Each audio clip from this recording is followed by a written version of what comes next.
Merci d'écouter cet enseignement de Dali et Patience Tambo. Notre but est d'apporter une compréhension de la foi en Dieu et de créer un changement. Maintenant, écoutez la parole de Dieu partagée avec savoir et simplicité et laissez-la changer votre vie.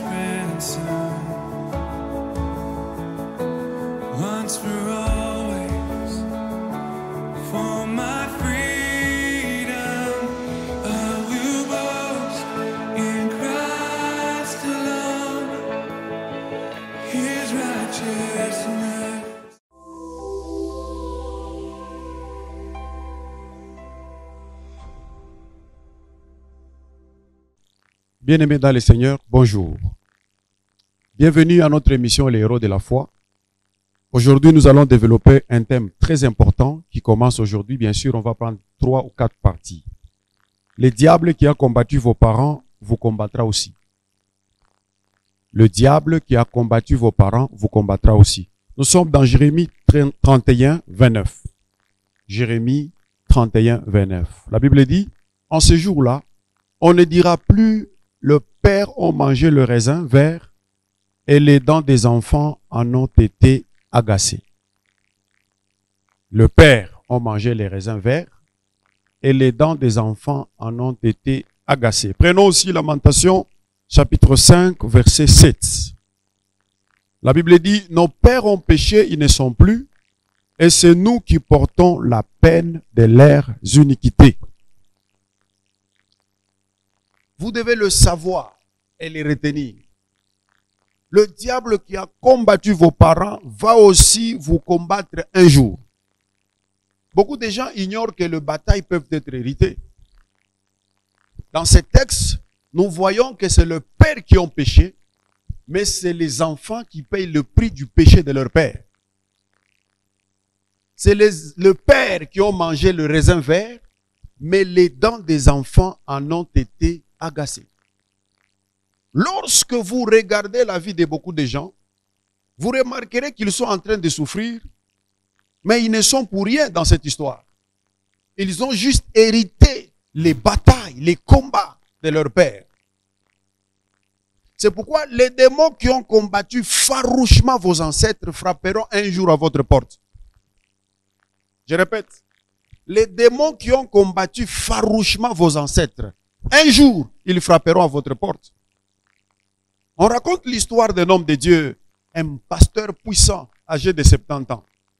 Il était dans le ministère depuis 50 ans, cet homme de Dieu. C'était un homme fort, un homme puissant, un homme considéré par beaucoup de gens. Mais un jour, il fut l'objet d'un scandale. Pourquoi? Le pasteur a eu des rapports sexuels avec une fille de 20 ans. Cet homme de Dieu a beaucoup pleuré et a décidé d'aller voir un autre homme de Dieu pour la prière et la délivrance. Pendant la prière, l'homme de Dieu qu'il avait reçu posa une question. Combien de femmes avait votre père? Il répondit, 14 femmes. C'est à ce moment-là que l'homme de Dieu va révéler à ses pasteurs qu'il était poursuivi pendant 50 ans par le diable qui a combattu son père. Bien-aimé, le pasteur de 70 ans, il n'a jamais pensé que le diable qui a combattu ses pères les poursuivait aussi. Il attendait patiemment pendant 50 ans de ministère pour le détruire. Écoutez-moi, Église. Le diable qui a combattu vos parents n'est pas mort le jour du décès de vos parents. Il attendra patiemment pour vous détruire. Même après 70 ans, il est là. Il attend patiemment. Les mêmes démons qui ont combattu vos parents, un jour, ils s'élèveront dans votre vie pour vous combattre. Le pasteur qui a exercé le ministère pendant plus de 50 ans, il tombe avec une fille de 20 ans.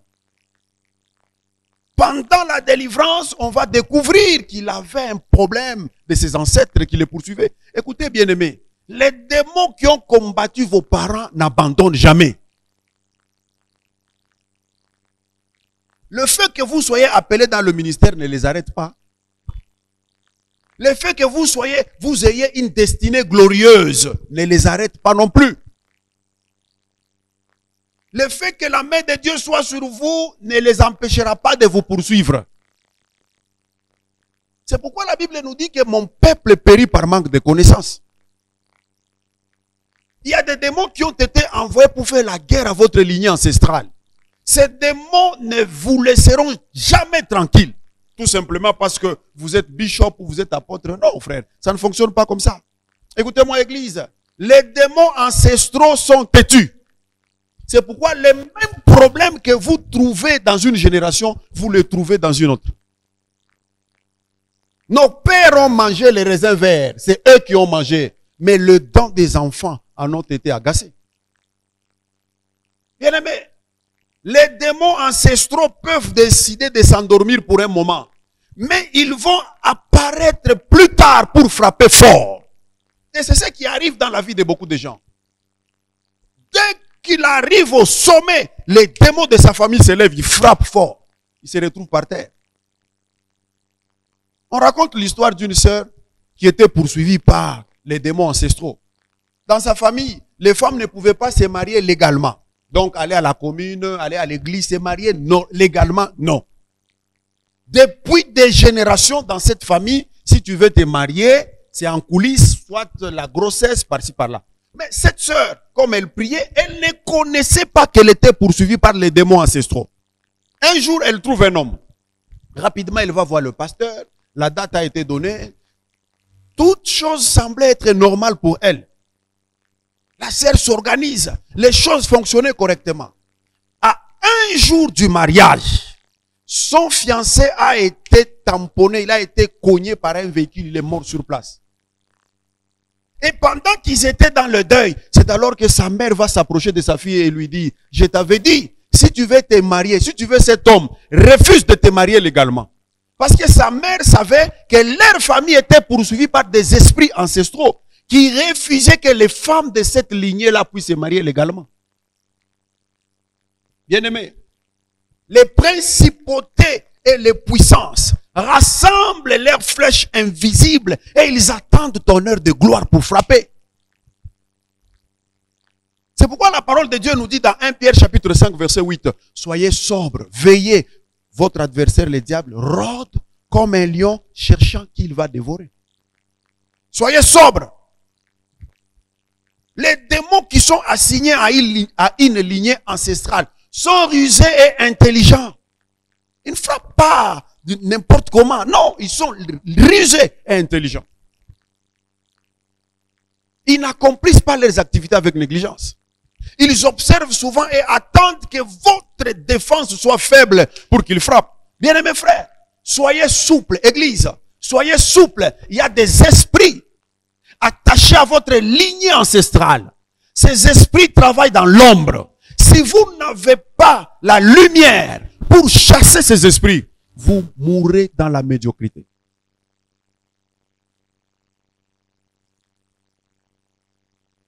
Très souvent, c'est les moments où vous êtes relax. Les moments où vous ne pensez pas au danger que le diable frappe. C'est pourquoi la Bible nous dit, soyez vigilants. Soyez vigilants. Ces esprits s'élèvent souvent lorsque vous avez confiance, lorsque vous pensez que vous êtes arrivé au niveau où personne ne peut vous ébranler. C'est à ce moment-là que les démons attachés à votre lignée s'élèvent. Bien-aimés, vous devez savoir qu'il y a une hérédité qui essaie de garder ses droits dans votre vie. Il y a une hérédité qui essaie de garder ses droits dans votre vie. Quand bien même vous êtes enfant de Dieu, il y a une force. Ce qui est vrai, c'est que vous êtes le produit de vos ancêtres. Croyez-moi. Il y a en vous quelque chose de vos ancêtres. Tout comme vous pouvez payer le prix de vos pères, tout comme vous pouvez être béni par ce que vos pères ont fait. C'est comme ça que ça fonctionne, l'Église. Nombre 14, 18 nous dit, l'Éternel est lent à la colère et riche en bonté. Il pardonne l'iniquité et la rébellion, mais il ne tient point le coupable pour innocent. Il punit l'iniquité de père sur les enfants jusqu'à la 3e et la 4e génération.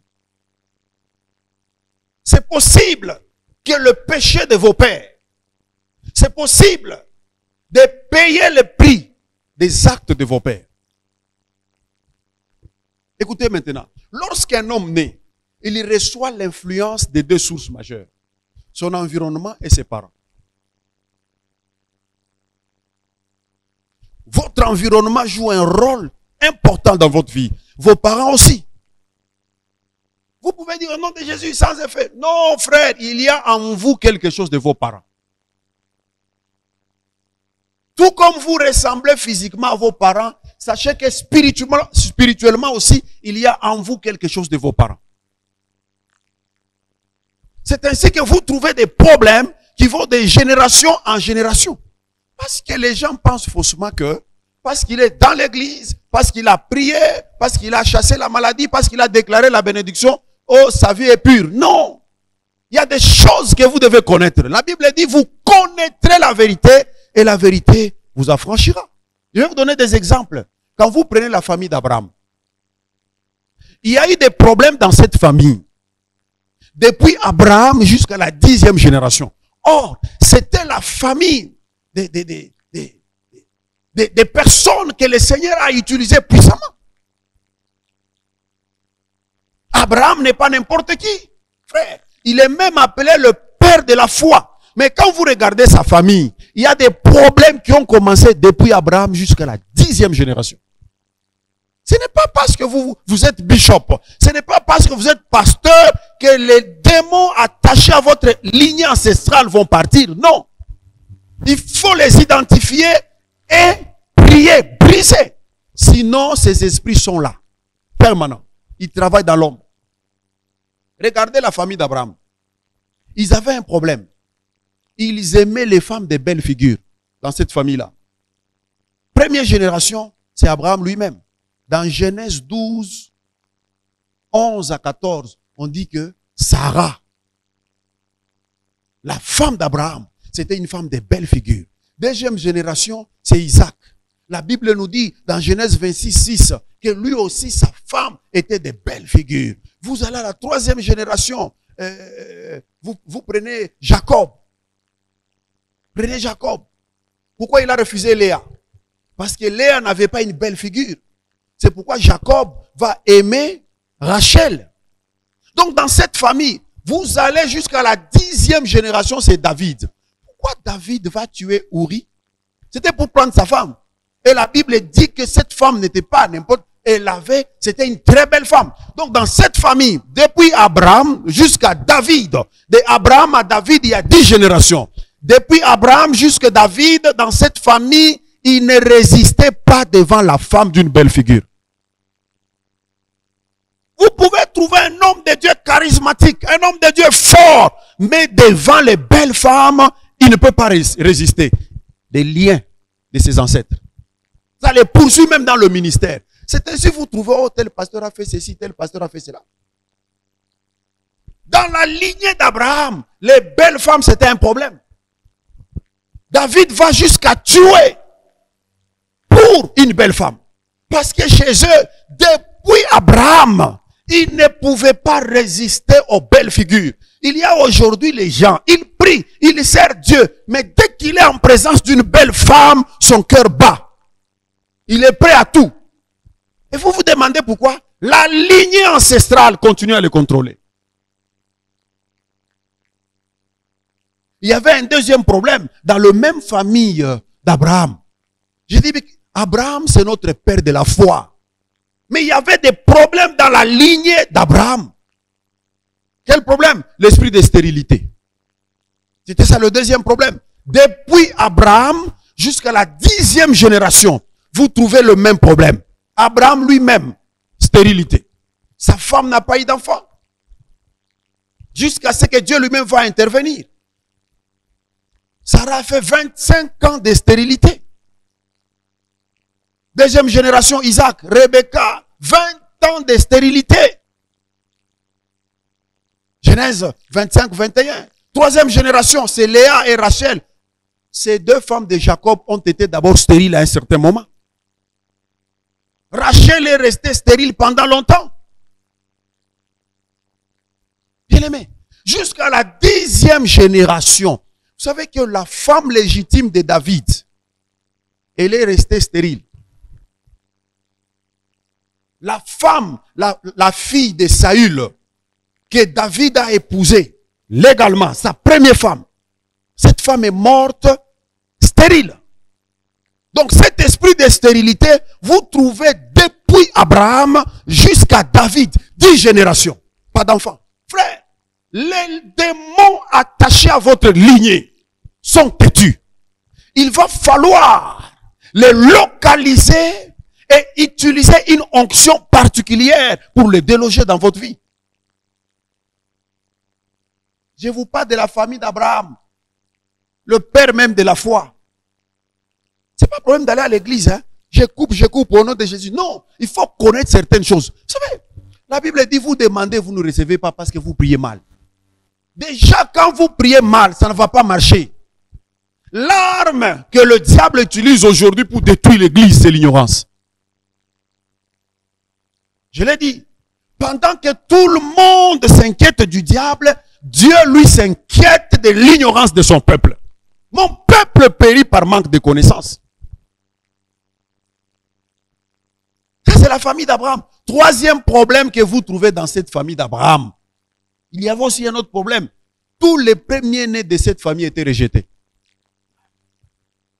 Tous les premiers-nés dans cette famille étaient rejetés. Première génération, c'est Abraham. Son premier fils, c'est Ismaël. Il a été rejeté. C'est Isaac. Le deuxième fils que Dieu va considérer. Deuxième génération, Isaac.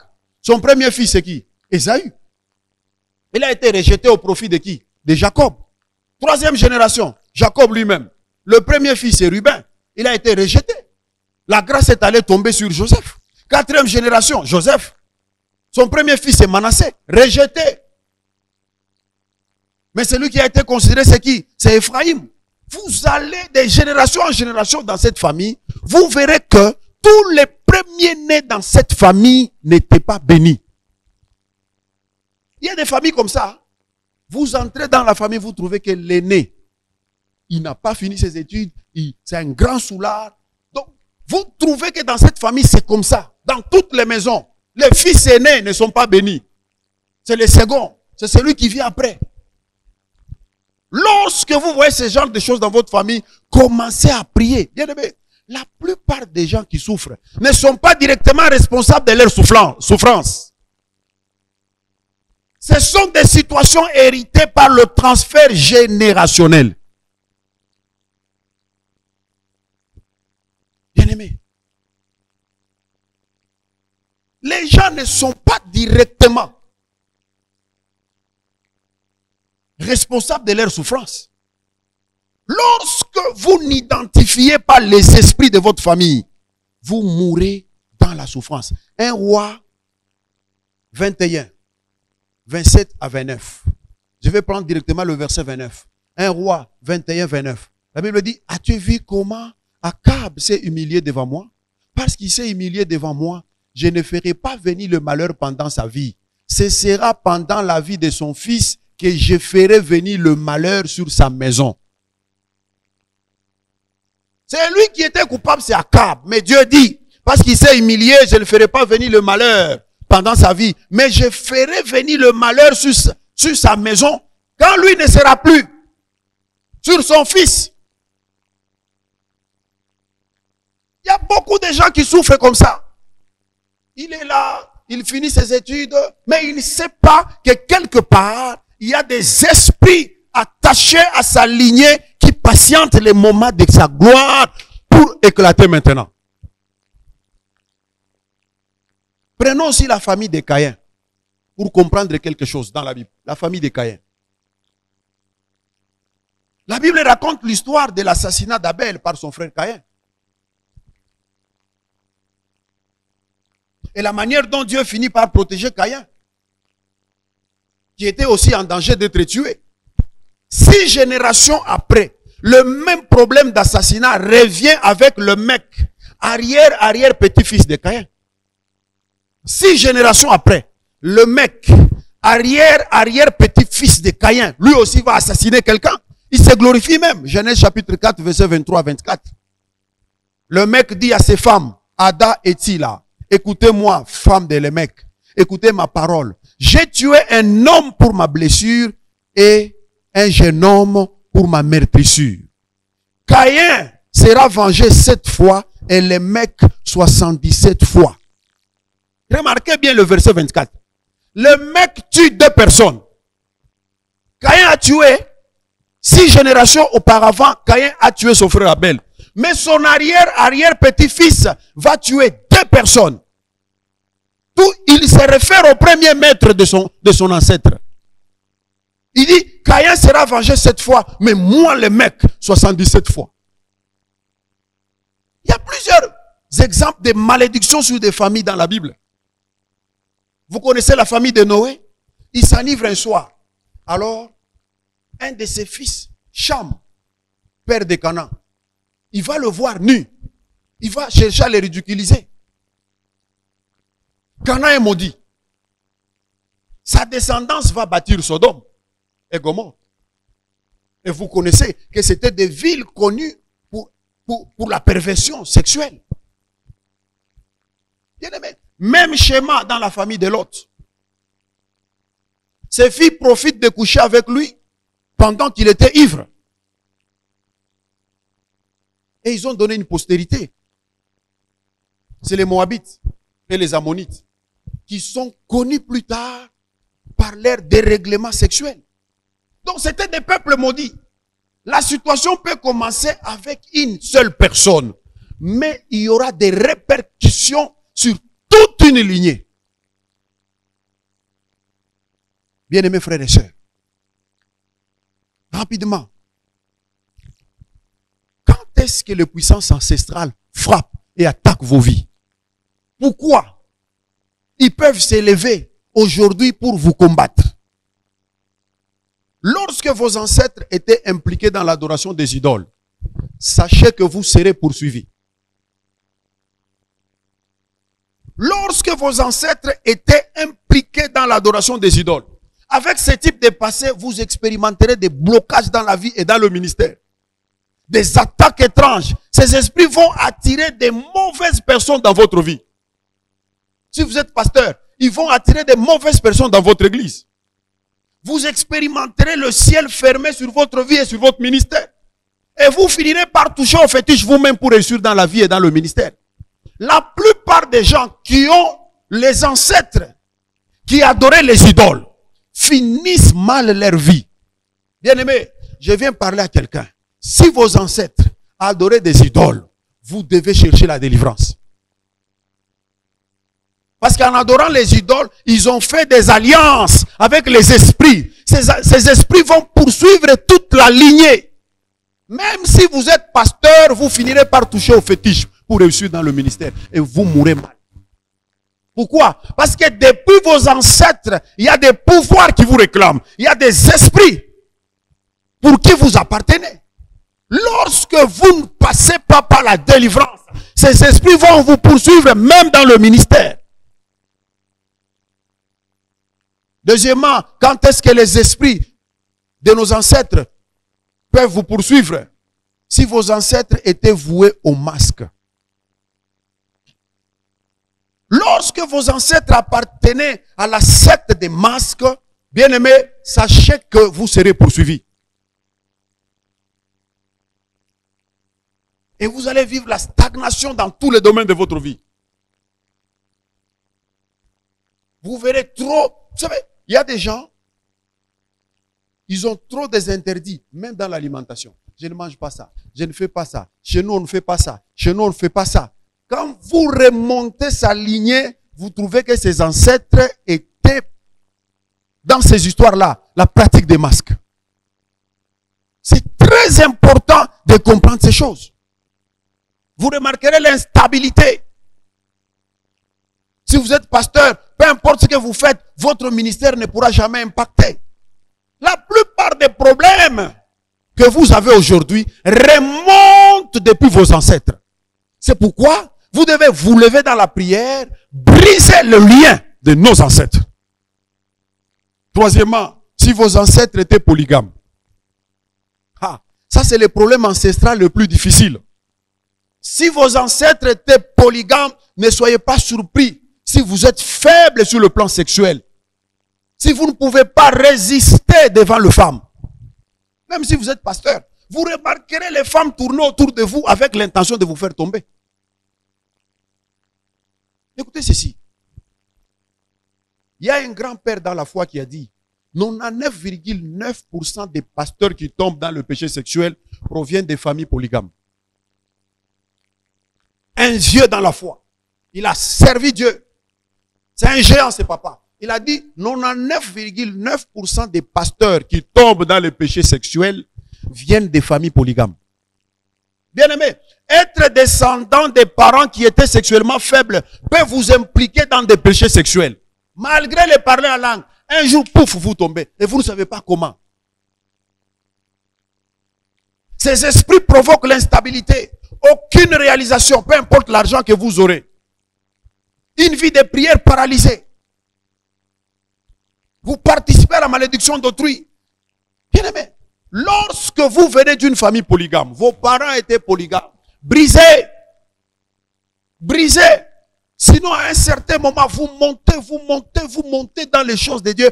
Pouf, une petite fille de rien du tout vous met KO. Et vous-même, vous ne savez pas comment. Les esprits de vos ancêtres, ils travaillaient en vous, mais dans l'ombre.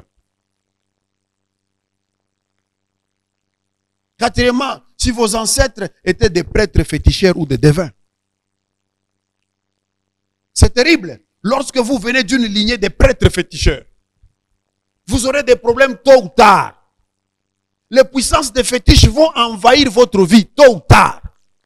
Faut prier, frère. Hein? Si vous êtes ministre de Dieu, vous remarquerez que les membres qui sont censés bénir votre vie ne le feront pas. Vous allez expérimenter des échecs constants dans le ministère. Écoutez-moi bien aimé. Si votre père était féticheur, vous n'avez pas besoin qu'on vous parle de la délivrance. Allez vous-même chercher la délivrance. Parce que vous savez que votre père était féticheur. Vous avez grandi, vous avez vu des cérémonies qu'il faisait. Il t'a dit que vous êtes épargné parce que vous êtes dans l'église. Non. Il y a des esprits qui vous réclament parce que votre père était féticheur. En tant que descendant d'un prêtre maléfique, il n'y a pas de doute. Vos ancêtres vous ont initié et enrôlé dans toutes sortes d'associations. Nous avons prié pour une sœur. Son père était féticheur. Et chaque fois que les gens amenaient des poules, c'est la sœur là qui était chargée de recevoir la poule. Elle ne savait pas qu'elle était déjà initiée. Son travail, c'était juste de recevoir la poule. Et c'est tout. Son frère, lui, était chargé d'égorger la poule. Mais son père faisait des fétiches pour les gens. Plus tard, leur père était déjà décédé. Ils ont commencé à avoir des sérieux problèmes dans leur vie. C'est pendant la délivrance que le Seigneur va révéler ce qui s'est passé pendant leur enfance. Lorsque vous venez d'une famille de féticheurs, cherchez la délivrance, vous n'avez même pas besoin qu'on vous prophétise. Vous-même, regardez comment vous avez grandi dans votre famille. C'est que vos parents faisaient des cérémonies. Ils amenaient dans votre maison des féticheurs, des devins venaient tout le temps. Cherchez la délivrance. Ce sont ces gens-là qui vont, oh, j'ai beaucoup prié. Oh, ça n'a pas marché. La lignée. Vous venez de cette famille-là. Sûrement vous avez bu des portions magiques.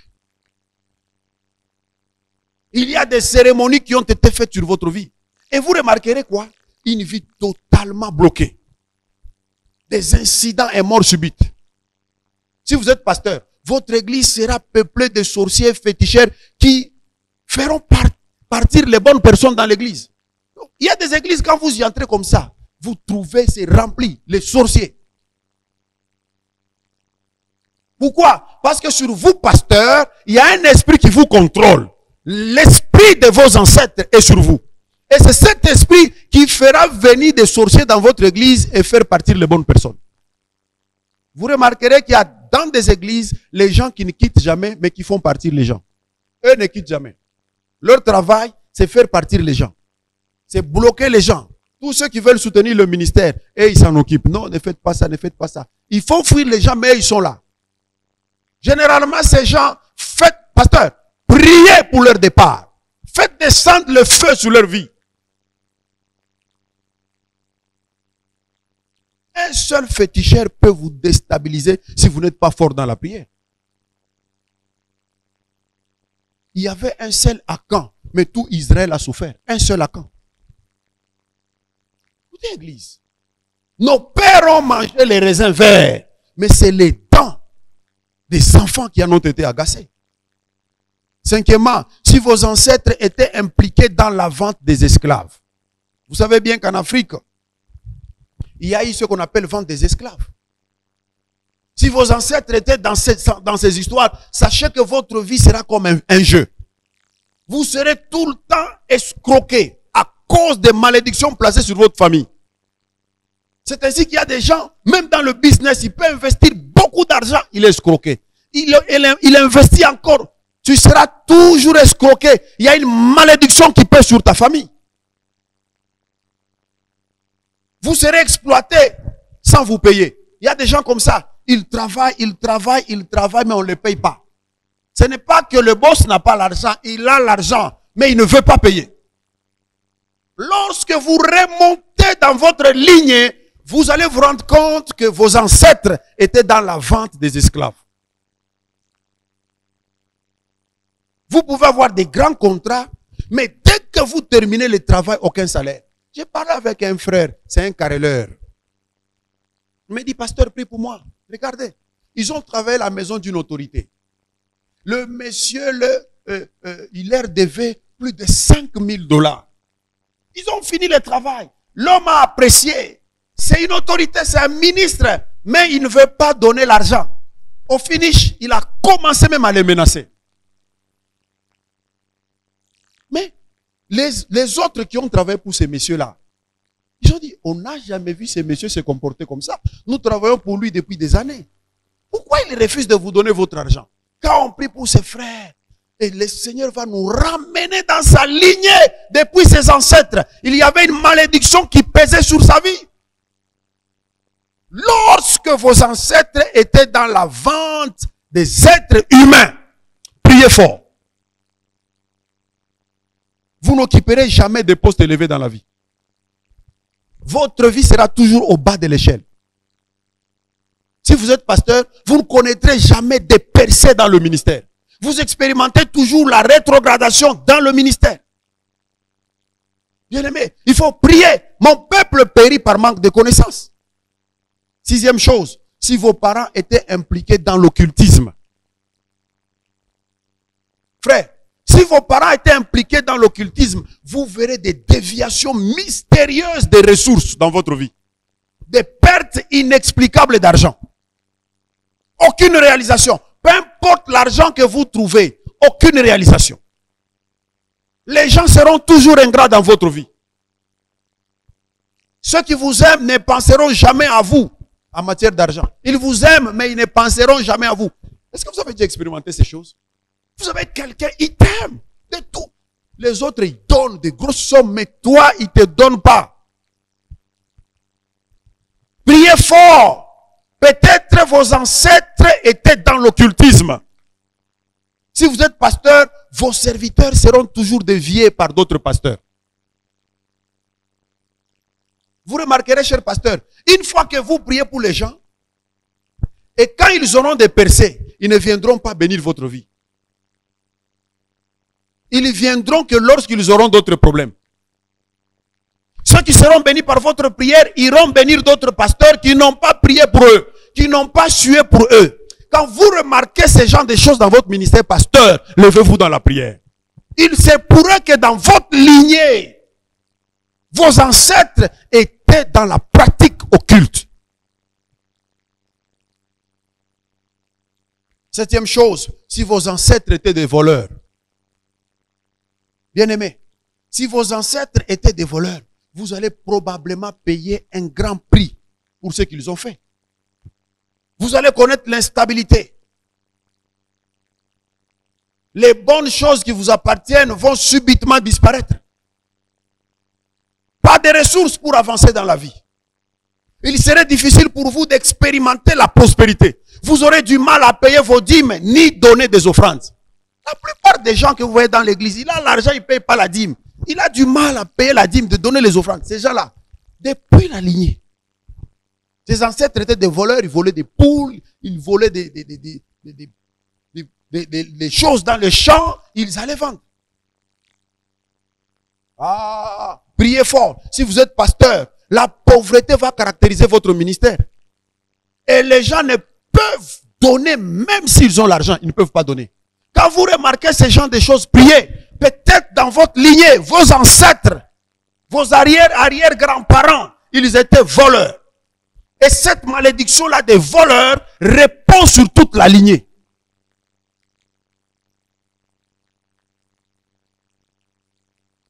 Huitième chose. Si vos ancêtres étaient des bâtards, bien aimé, si vos pères étaient des bâtards, cette fondation va affecter votre vie. Des bâtards, c'est des enfants nés hors mariage. Deutéronome 23, 2 dit que celui qui est né d'une union illicite n'entrera point dans l'assemblée de l'Éternel jusqu'à sa 10e génération. Lorsque votre père ou grand-père, c'était des enfants nés hors mariage, priez. Il y a un pouvoir qui repose sur votre vie. Neuvième chose, si vos ancêtres étaient issus d'un mariage d'inceste. Lorsque votre père est né d'une union d'inceste,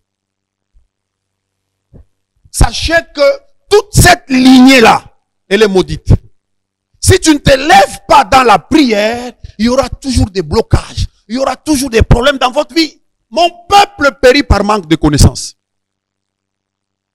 Écoutez-moi, Église. La raison pour laquelle plusieurs personnes souffrent, c'est parce que leurs pères ont mangé les raisins verts.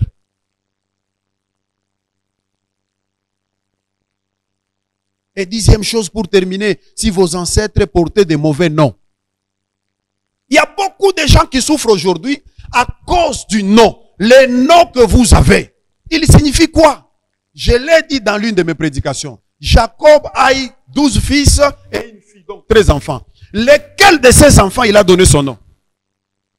Aucun de ces enfants ne portait son nom. Pourquoi? Parce que Jacob connaissait la signification de son nom. Et l'impact que son nom a eu sur sa vie. Vous avez un mauvais nom, mais vous continuez à donner ce nom-là sur vos enfants. Oh, c'est le nom de famille. Tabou. Mateso. Non, on doit garder, c'est le nom de famille. Nous sommes les Mateso. Il y a des gens qui souffrent parce qu'ils portent un mauvais nom. Dieu lui-même a changé le nom de Jacob en Israël. Il a changé le nom d'Abraham en Abraham. Il y a plusieurs personnes dans la Bible. Ce n'est pas parce que le nom est dans la Bible. Regardez tous les pasteurs Jacob, ils ont de sérieux problèmes. Hein? Le pasteur Jacob, regardez-le. Le pasteur Jérémie, ils ont aussi des problèmes. Jérémie a beaucoup souffert. C'était un grand prophète, mais il a beaucoup souffert. C'est pas parce que le nom est dans la Bible que vous devez prendre. Non. Cherchez d'abord la signification. C'est pas parce que vous avez vu le nom, vous avez entendu le nom à la télé, Jack Bauer, et vous donnez ce nom à votre enfant. Mon fils est Jack Bauer. Tu sais, il va grandir, il va commencer à cambrioler des maisons, il va détruire la vie de plusieurs personnes. Bien-aimés frères et sœurs, je suis venu vous dire que le diable qui a combattu vos pères, le diable qui a attaqué vos parents, un jour, il frappera à votre porte. Vous devez vous lever dans la prière. Vous devez vous lever dans la prière. Pour terminer, je vais vous donner 4 prières que vous devez faire pour briser ces esprits. Premièrement, tu vas dire, Seigneur, j'apporte ton jugement sur tout pouvoir ancestral qui afflige ma vie au nom puissant de Jésus. Deuxième prière, tu vas dire, toi, démon d'ignorance qui œuvre dans ma vie, je te déclare que tu perds ton emprise sur moi au nom puissant de Jésus. On va prier. Troisième prière, dis, Saint-Esprit, viens sur moi et possède ma vie à nouveau au nom de Jésus. Et quatrième prière, tu vas dire, Seigneur, descends dans ta fureur et déracine tout autel satanique qui parle contre ma vie au nom puissant de Jésus. Bien-aimés, priez. Lorsque vous constatez des anomalies, malgré la prière, vous priez, vous servez l'Éternel, mais il y a toujours quelque chose qui ne marche pas, commencez à vous attaquer aux esprits ancestraux. Les liens de nos familles nous retiennent captifs. Et très souvent, c'est dans l'ignorance. Parce qu'ils travaillent dans le calme. Ils attendent le moment de votre gloire pour frapper. Que l'Éternel Dieu vous donne la puissance. Levez-vous dans la prière. Faites ces 4 prières et vous verrez Dieu libérer votre vie. Au nom de Jésus, soyez bénis. Amen.